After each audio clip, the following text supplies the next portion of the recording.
है कि अब शेयर खरीदने बेचने के लिए भी अब मिलेगी एएसबीए की सुविधा।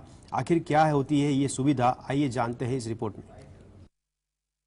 मार्केट रेगुलेटर सेबी ने शेयर बाजार के लिए application supported by blocked amount सुविधा के लिए अपनी मंजूरी दे दी। इस पहल का उद्देश्य निवेशकों के पैसों को शेयर ब्रोकरों के दुरुपयोग से सुरक्षित रखना है। सेबी के बोर्ड की बुधवार को हुई बैठक में यह फैसला लिया गया है। बैठक के बाद सेबी की चेयरपर्सन माधवीपुरी बुच ने एक प्रेस कॉन्फ्रेंस में कहा, फिलहाल इस चरण में ब्रोकरों और निवेशकों के लिए इसे ऑफर करना और उसका लाभ उठाना ऑप्शनल यानी वैकल्पिक होगा। एएसबीए प्रक्रिया का इस्तेमाल अभी आईपीओ और प्राइमरी मार्केट के दूसरे इश्यू के लिए आवेदन करते समय होता है। एएसबीए के तहत ब्लॉक हुआ फंड यूजर्स के खाते में ही रहता है। अब शेयरों की खरीद फरोख्त में भी इस प्रक्रिया को लाया जा रहा है। इससे स्टॉक ब्रोकरों और क्लियरिंग मेंबरों के पास रिटेल निवेशकों के रखे पैसों की सुरक्षा बढ़ने की उम्मीद है। साथ ही यह फंड के दुरुपयोग से जुड़े जोखिमों को भी कम करेगा। एक्सचेंज मार्जिन जरूरतों के सरप्लस में रखे निवेशकों के फंड को अब क्लियरिंग कॉर्पोरेशन की ओर से बेहद कम जोखिम वाले और 15 दिनों के लिक्विडिटी वाले मनी मार्केट इंस्ट्रूमेंट में रखा जाएगा। सेबी ने शेयर बाजार की व्यवस्था और कंपनियों के संचालन को बेहतर बनाने के लिए कई प्रस्तावों को मंजूरी दी।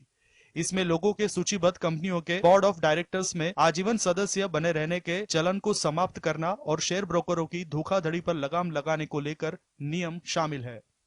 इसके अलावा सेबी ने प्राइवेट इक्विटी फंड्स को म्यूचुअल फंड का प्रायोजक बनने की नियामकीय रूपरेखा को भी मंजूरी दी। इस कदम से म्यूचुअल फंड को आगे बढ़ाने में मदद मिलेगी। इसके अलावा सेबी ने सूचीबद्ध कंपनियों के लिए एनवायरमेंट, सस्टेनेबिलिटी और गवर्नेंस के बारे में खुलासों को लेकर नियामकीय व्यवस्था को मंजूरी दी। Bureau report, GSTV.